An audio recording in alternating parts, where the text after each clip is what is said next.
Niki rungokno tenan kula terangno masalah nasab. Terus nasab sing diharamno kawin niku pitu. Nggih, nasab sing diharamno kawin pinten? Pitu. Ini ku hurrimas alaikum napa? Ummahatukum wa banatukum wa akhwatukum wa ammatukum wa khalatukum wa banatul akhi wa banatul ukhti. Niki penting kula aturaken nggih. Jenengan rasa sensitif. Masalah hukum itu cocok ra cocok rasa napa sensitif. Agama itu mengharamkan atau melarang adopsi ngangkat anak. Kalau terpaksa ada orang ngangkat anak itu harus dicatat nasabnya dan dimaklumatkan di keluarga anak yang diadopsi maupun keluarga yang mengadopsi. Karena nanti ditakutkan terjadi ikhtilatil ansab. Nggih kula balen terjadi ikhtilatil ansab, percampuran apa nasab. Karena setiap satu orang itu pasti punya 7 orang yang haram dikawin karena nopo nasab. Ini bu ibu, ya ibu, dulur ummahatukum terus putri, dulur kandung, bulik sangka bapak, bulik sangka nopo ibu, terus ponaan ya anaknya dulur lanang, anaknya dulur nopo itu. Niku sing haram karena nasab. Sebab niku ikhtilaf. Yen wae di rumah, riyen Rasulullah nung di anak angkat dene Zaid, sampai uang darani Zaid bin Muhammad, bukan Zaid bin Harisah tapi Zaid bin Muhammad.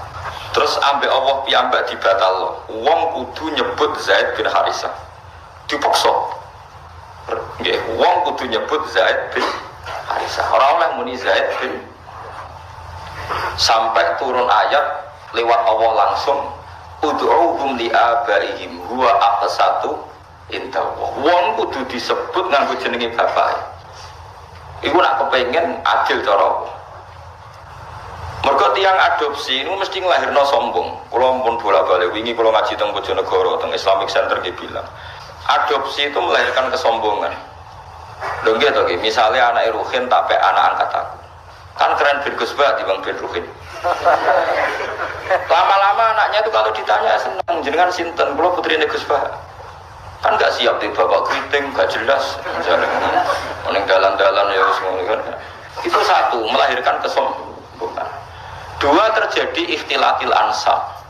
Misalnya anak Ruhin melok pulau terus kuliah, sebeli pacaran dia dulure dewi, terus nggak rabi untuk dulure dewi, untuk ponakane. Itu bahaya sekali, sangat-sangat bahaya. Kalau mau cerita tentang putih-putih, ketika saya memberi makalah tentang adopsi ini, wonten kiai sikok bisa dipercaya cerita. Itu nombong di anak angkat yang Jakarta, yang nganterkan tuh Pak D-nya. Suatu saat anak ini besar, kuliah, pacaran be adik kandungnya. Walhasil terus kawin di anak sikok. Pak D yang dulu nganter ke Jakarta ke yang adopsi itu nilai di Jakarta. Oh kagetnya bukan main, ternyata yang dirabi itu sama-sama ponakannya gitu dulu nopo kan. Ini bahayanya ngangkat anak. Sehingga dibatalkan oleh Allah, orang harus mau menyebut bapaknya. Ud'uhum li abaihim huwa aqsatu. Sampai wong saiki saya naik di anaknya sampai juga enggak makalah Nabi itu mengancam manida ila ghairi abi wa huwa ya'lamu anna ghairu abi faqad kafar. Wong sing ngaku ora bapake dianggap bapake dianggap ngafiri to ngingkari ajaran Kanjeng Nabi Muhammad sallallahu alaihi wasallam. Karena satu melahirkan kesombongan itu mesti. Karena mesti milih yang keren kan. Milih sing apa? Keren. Nomor 2 terjadi campur aduk napa? Nasab. Mari kula suwun sing pun ngadung anak istilah anak angkat istilah bahasa Indonesia tetap harus ditulis silsilah keluarganya, dia saudaranya berapa. Kalau anaknya itu tersinggung dianggap anak angkat, berarti cah sombong satu balik non keluarganya. Nah, apa ya apa. Terus ketiga ini yang penting. Orang me anak angkat tuh alasannya kan sakit, kepengen nulung wong miskin. Kalau balik rata-rata niatnya kan kepengen nulung orang miskin. Nak cara pulau, nak rancang niatnya gitu betul. Ini pendapat pulau. Tapi maksudnya angkut pembatalan anak angkat itu jelas ada di Quran, di hadis. Alasan kedua istilah ansab ya ada di kitab. Tapi yang ketiga ini pendapat saya. Yang ketiga ini jelas. Saya ulama itu harus jelas. Yang tadi di Quran, di hadis itu 2 alasan tadi di Quran, di hadis. Yang ketiga ini saya pribadi. Dan saya yakin saya benar. Kalau Anda tidak sependapat dengan saya berarti tidak tahu mikir. Orang kok sampean terus apa? Bener. Misalnya aku punya anak angkat Rufin, terus sakit, roda kerja keluar, semua turun sampai anak angkat. Jadi cilik kan cek imut terus tua wanan ini di masalah itu. Coba yang no saya ini, kan ciliknya kan lucu ya, keriting, lemu, putih kan sampai anak angkat. Nah, itu kan misalnya Rufin kan serai-rai kakian pola kan, terus minta sepeda motor Tiger, atau Nexon, atau Ninja gitu. Kan berarti saya kalau nuruti anak angkat karena dia sudah kayak anak saya kan mungkin tak turuti. Tuku sepeda motor 30 juta. Dia umur 16 tahun, tak tuku sepeda motor karena dia kayak anak angkat 20 juta. 20 juta itu kalau saya niat baik, yang penting tak kayak wong fakir miskin atau tak kayak santri, itu dapat berapa santri? 20 juta, saya tak kayak wong soleh atau santri atau masyarakat. Kalau 20 orang saja dapat 1 jutaan, matrunen tak ngamek, ndongakno kabeh. Kere 20 ndongakno kabeh. Tapi gara-gara me anak angkat, uang 20 itu tersentral, terpokok ning satu orang. Ya iku ning Ruhin, iku wae digo sepeda motor sing jelas manfaatnya. Paham nek kalau maksud. Ada dari segi sosial kan menjadi manfaat ini terbatas kan. Gitu. Nah aku ramai anak angkat, mungkin kebagian 1 juta, mungkin Mustafa kiri bisa kebagian 1 juta kan beberapa orang kebuat. Karena saya ada harus terfokus mikir takriting uang. Paham ya? Lo tenang, paham tenang tuh. Supaya mulai menentang pendapat saya boleh, saya pastikan ini pendapat saya. Tapi kan iso globalnya, paham lah. Artinya kalau orang enggak Ruhin dewasa tak kayak nomah, tak 100 juta. Alasannya saya kira Ruhin anak melarat. Adik kan aku gak main anak angkat, mungkin 100 juta lebih ke orang banyak. Tapi tetap boleh loh main anak angkat, tapi cara logis kadar ya sayang, tetap kembalikan ke keluarganya, dibiayai saja. Itu dia untuk mendapat kasih sayang keluarga, dia tidak sombong. Paham ya? Loh soal ingin spesial ya spesial saja, misalnya sama rati anak. Nah kecuali mungkin ada pengecualian darurat, sampean nggak punya anak, ada ponakan atau keluarga, kamu angkat. Tapi nasabnya harus tetap ditulis, saya ulang-ulang nasabnya harus ditulis. Karena ciri utama manusia yang disebut Allah adalah faja'alahu nasabah. Jadi orang harus jelas nasab. Jadi alasan ketiga tadi kelihatan. Kalau anak angkat itu kan nanti semua aset itu kan terkonsentrasi. Itu mau biasanya wong lomorong 20 juta dibagi wong akeh gara-gara di anak angkat satu mungkin hanya untuk beli nopo sejam motor. Sudah motor, mulai tak perlu itu menurut beli untuk 1 juta. Tak sedih loh. Padahal semua tak kena fakir miskin 1 juta cukup saluran kan. Ya sehingga sampai tidak usah tersinggung. Kalau mau cerita hukum, sehingga sirinya kenapa Rasulullah itu orang paling dicintai Allah dan punya hiburan ngepek anak angkat yaitu Zaid bin Harisah itu dibatalkan oleh Allah sendiri. Dibatalkan oleh Allah sendiri. Tapi jangan kira dibatalkannya itu dibatalkan total secara sosial, bukan, dibatalkan secara hukum nasab. Sehingga semua sahabat yang dulu manggil Zaid bin Muhammad dimarahi Allah, suruh manggil Zaid bin Harisah. Faham ya, terus pulau suwun sing wis kadung anak angkat ya rasa dibatalno tapi nasabnya ditulis. Dan anak itu mulai kecil pun diberi pengertian kalau kamu anaknya ini, saudara kamu ini. Nah soal kue khawatir pun orang bocah tersinggung wong Jawa. Kamu harus lebih khawatir ketimbang nanti nasabnya kacau balau kawin mbek dulure dhewe, kawin mbek ponakane. Senengane wong nggo alasan rasa Jawa. Ora tau mikir nasib agama, dipikir nasib rasane wong. Soalnya kalau aku mbek Mustafa tua jenggoten corong Jawa wajib dihormati, sesat tapi dihormati Mustafa. Wong ora jelas justru kayak apa dihormati. Ya harus pakai agama jelas. Orang dihormati karena alimnya atau karena lumane atau krana sabar melarate. Kudu jelas, kudu nyetor slip. Faham ya? Alasan dihormati. Gak apa-apa misalnya ke nulis ke saya fakir 10 tahun sabar. Jadi ya jangan harus hormat saya. Kalau hormat siap pula. Mergo jelas kesalehannya. Dan saya siap sabar lagi sampai mati ya monggo nanti ditulis. Mblus warga syaratnya ngalim ya abot sugih, wis kadung ora sugih. Paling mungkin ya semarat karena sudah kadung melarat. Itu syaratnya sabar. Sabar itu orang ngeluh. Orang ngeluh itu betah. Biasanya orang nak betah, Allah diterus dong, mus betah. Mau mus betah wae kan. Itu kan jadi repot. Jadi itu coba hitung ya. Alasan ketiga tadi bisa dihitung. Saya tuh punya pengalaman gitu. Saya punya saudara, punya keluarga orang kaya, punya anak angkat. Itu ya kebaikannya ya terkonsentrasi ya itu tadi tergerus hanya untuk 1-2 orang. Ya taruh saja tadi. Kalau orang punya uang 20 juta biasa diamalkan, mestinya bisa dikasihkan pondok atau fakir miskin bisa orang 20-30. Gara-gara anak angkat mungkin seleranya selera yang fuduli, yang nggak prinsip, yang sekunder, misalnya untuk beli apa? Sepeda motor. Namun anak yang guling kalau rugen anak angkat sepeda motor di aksesoris. Aksesoris sepeda motor larang bisa. Sepeda larang mau megangin yang mall. Nggak ada dunia tenan. Itu kenapa? Menurut saya. Kalau mau baik-baik saja. Terus saya teruskan. Tapi teori saya ini ada selamanya benar. Karena itu tadi yang dibatalkan hanya nasabnya saja. Itu yang pasti benar. Tapi Rasulullah itu ya unik. Ini cerita sisi Rasulullah. Rasulullah itu diputu. Jenis Hasan Husain. Hasan itu ganteng. Gak ada orang mirip Nabi kayak Hasan. Hasan bin Ali. Ya putranya Sayyidah Fatimah. Yang sugeng kan namun Hasan kalian apa? Husain. Sebenarnya punya adik namanya Muhassin. Tapi meninggal. Hasan itu ganteng putih, ganteng, putihnya Kanjeng Nabi. Terus Usama itu sebenarnya Rabi Zaid, itu Rabi untuk Ummu Aiman. Zaid itu Rabi untuk sinten Ummu. Pakai Usama Zaid bin Harisa. Terus gak ada anak namanya Usama. Zaid itu dia anak jenis Usama itu wireng, mengajar turunan wong ireng. Niku Kanjeng Nabi sowan ngepol, mergo anaknya anak angkate. Putu sampai anak angkat di pangku kan. Sampai sahabat itu cara sahabat itu wong Jawa nak ngenyek Nabi jah mangku gula kopi perkara ada susu.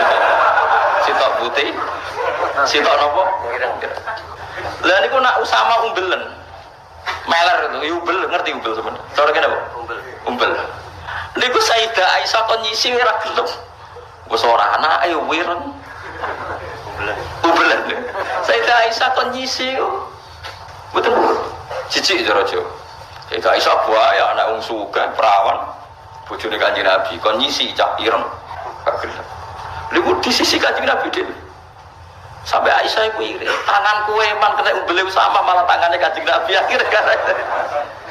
Jadi artinya gini, jangan kira Nabi itu melarang anak angkat itu terus tidak sayang ya sayang. Tapi jangan menggantikan nasab, jangan menggantikan nasab. Malah disebut Quran, ud'uuhum li'abaihim wa aqsatu indallah. Fa illam ta'lamu abahum fa ikhwanukum fid dini wa mawalikum. Ini diatur. Terus sekarang orang bangga ngambil anak angkat macam-macam. Nah, kita sebagai ulama harus ngomong, ini duduk perkaranya karena orang itu punya nasab. Ya nanti terjadi ikhtilatil ansab. Nasab itu 7 ya. Terus kedua ditambah nasab karena mertua. Tak tuduh hukumnya gitu. Kalau nasab karena mertua itu 2 sisi. Haramnya mertua itu bimujarrodil akdi. Jadi misalnya saya nikah dengan istri saya. Sekali saya menikah bil nikah wa taswijah bil mahril mazkur, itu otomatis saya sudah boleh salaman sama mertua saya. Sudah jadi mahram. Mahram bil musyawarah. Namanya mahram bil musyawarah. Tapi kalau saya rabi ibunya, misalnya Ruhin ono rondo, kasusnya kancane bapak nanti konco, ini kisah nyata, konco guru dan PNS, gawe kemenak, gawe depan. Dia wis tua, maksudnya orang tua banget ya, sebagai duduk. Karena dia sugih, yang diso PNS juga sugih, ngelamar cawe itu. Isi batu di bapak, ngelamar cawe itu, ya namanya ngelamar cawe itu, semua ibu rondo. Baru roh ibu itu ayu diwadui terus spontan meninggal. Bapak saja kaget, yang nemani kaget. Mungkin kalian jenengan terus putih bu, betul sampai anak jenengan. Ibu itu dan film ibu itu gelem. Ibu itu gelem, padahal posisi rono apa ngelamar anak. Ibu itu gelem, jadi bapak ngedan. Barang itu takoi bapak. Kok piye sini-sini wong ngamar anake kok ibu. Ibu wong iku kang kancane bapak. Ibu. Bareng wis kasil untuk ibu terus dipertimbangkan jare sampean kan rondo anakmu ku perawan, payune gampang, penting ibuke mlangsik terus rapi sama ibunya. Lah itu kalau menurut agama wis dirabil lah, wis akad. Itu ada kemungkinan dekne iso rabi anake. Nak urung dijima. Paham nggih? Nak urung napa dijima. Jadi kalau ibunya sudah dijima dikumpuli, berarti otomatis anaknya jadi mahram. Makanya disebut waroba ibukumul lati fi hujurikum min nisaikumul lati dakhaltum bihin. Fa illam takunu dakhaltum bihinna fala junaha alaikum. Jadi artinya itu haramnya anak tiri itu nunggu ibuke dikumpuli. Jadi ra iso ngrasakno wong loro tetep. Tapi ya orang sing ngundake. Terus nak diabung tok terus dipegang rabi anake. Tapi mbok ora gelem. Geneman kok ngono. Tapi pokoke syaratte haram iku ngenteni dijima anak ibuke mbek anake. Tapi nak anake mbok rabi sekedar akad mboke wis haram. Tapi jare kancaku lho pangeran wis pinter, Gus. Angger akad ambek cawe itu kan otomatis mbok haram. Lah masih dihalal ya ora gelem wis tuwek. Wah. Jadi pengiran itu pinter, pengiran orang pinter buahmu. Nah iya gangguannya Thomas misalnya kayak serabi bojomu seneng boe kemungkinannya kan kecil, mereka wis tua kan, ya kelainan bareng. Nah sampean roh hukum nasab, berarti nasab berapa tadi? 7 ditambah 2 ditambah keluarganya istri. Terus ditambah ke 3 yaitu rodo. Makanya Quran nyebut hurrimat alaikum ummahatukum wa banatukum wa akhwatukum wa ammatukum wa kholatukum wa banatul akhi wa banatul ukhti. Terus wa ummahatukumul lati ardhanakum, terus wa akhwatukum minar rahmatullah. Lah nasab sebanyak ini tuh akan hancur lebur ketika adopsi itu tidak menyebut nasab karena akan kacau balau. Kacau balaunya adalah orang pakai nasab bapak adopsi kemudian tidak diketahui, bisa saja suatu saat rabi ponaane pacaran BADE yang sekarang dunia nopo glo. Nanti rata-rata diberi sanksi pangeran. Wong sing anak angkat itu rata-rata dikai sanksi pangeran karena Allah duwe sunnah orang yang menyalahi aturannya pasti di dunia pun ada sanksinya. Bukan hanya nanti di akhirat, di dunia pun ada sanksinya. Makanya kalau suwun ape sayang sangai kayak Kanjeng Nabi setelah dibatalkan Allah ya tetap sayang sampai Usama. Saking sayangnya nganti Nabi nyisi umbelis Usama sampai Hasan itu nak jejer Usama sampai sahabat kejokane gula nopo kuduan ke Nabi agar jamaah digendong Hasan sinten Hasan be Usama itu nopo digendong sampai gelare Usama hibbu Rasulillah. Usama wong sing banget disenengi Kanjeng Nabi. Jadi gelare Usama teng sahabat Usama hibbu Rasulillah. Kalau ada banyak buku tentang Usama. Dan sampean ngerti, jadi ya ini fatwa, ya ini fatwa. Jadi aturan hukumnya gitu. Hukum li abaihim wa aqsatu inta. Wong diundang sesuai jenenge bapak. Paham ya? Wong kudu bangga mbek bapake kudu bangga. Jendak cek kriting cek ra di dhuwit wong kudu tetep nyebut jenenge napa? Bapak. Ya supaya tadi enggak terjadi ikhtilaful apa? Makanya kalau suwun yang ngaji saya di sini minimal sampean tuh apal 7 orang yang haram kawin. Ya jenenge mahram, orang yang enggak boleh di. Lah orang yang enggak boleh dinikah ini oleh ahli fikih disebut mahram. Ciri utamanya mahram kalau megang enggak batalkan wudu. Jadi kowe demek ponakan ora batal, demek situ tadi. Bulik bude tidak batal, sampai sholat saling bulik bude tidak harus wudu lagi karena mahram. Lah yang boleh dikawin itu orang lain. Jadi disebut ajnabiyah. Mergo wong ora oleh dikawin niku jenenge orang lain disebut napa? Ajnabiyah. Jadi saya dengan istri saya bojoku jenenge ajnabiyah. Berhubung ajnabiyah anak nyekel bojoku ya batal wong gak mahram. Tapi wong Indonesia itu lucu, anggere bojo jare wis keluarga berarti mahram. Bojoku ora mahram, nak mahram ora dikawani, paham ya? Lho gitu. Nanti oleh dirabi perkara nih. Wong liya ajnabiyah. Olah-olah yang jadi duit akeh bojo ra roh ya oleh wong liya wae Pak. Tapi nafkahe wong kok kelon iki kalau dadi tetep lha itu ada. Tapi wong saiki salah apa? Bojo sadure anak. Lah iki bapak nak ngajari kula kan. Kowe kudu luwih sak anak timbang bojo. Bojo misale mbok pegat ya wong liya, mbok tinggal mati ya wong liya. Lah anak ra kena mbok pegat. Akhirnya ajaran itu kula terusno, tapi anak mbokku ora siap. Bojo kula siap betina tak didik ngono. Kejegemen lan tak hukum Allah be Rasul dosa kabeh. Ana gertukaran be anak kula siap-siap kalah. Paling kadar bapak yo bela anake. Ya, misalnya aku belok, coba ajaran saya itu pasti benar. Misalnya aku belok anakku, rugimu aku itu anakmu, aku itu egois. Nah, lu coba ruginya apa seorang ibu? Misalnya saya bela anak saya, terus bojoku, nah anak itu dibela, aku rati dibela. Memangnya anak saya anak sopo? Bukan anaknya dia juga, itu nak mikir sing waras. Jadi ajaran saya itu kan normal, salahnya di mana coba? Ibu apa ada kalau ngalami kejadian, misalnya saya cilik, nah terus ada suara jodeng kecemplung sabun kecemplung jodeng, sebujung ngamuk. Ya tapi kecemplung sabun malah jodeng wangi. Biasa ya udah. Sekutu dikuras ini aku sih kuras, tak macam gitu. Jelas orang salah. Soalnya jelas orang salah. Salah dia nyolong, itu salah. Kosong ngono itu orang salah. Jangan piring itu orang salah, menjadi piring jajal kau sih agak pecah. Jadi piring jeblok pecah itu normal. Teori manapun mengatakan nak beli jeblok itu pecah. Aneh nih di. Ya kan tidak ada aneh. Ya biasa ya lah piring.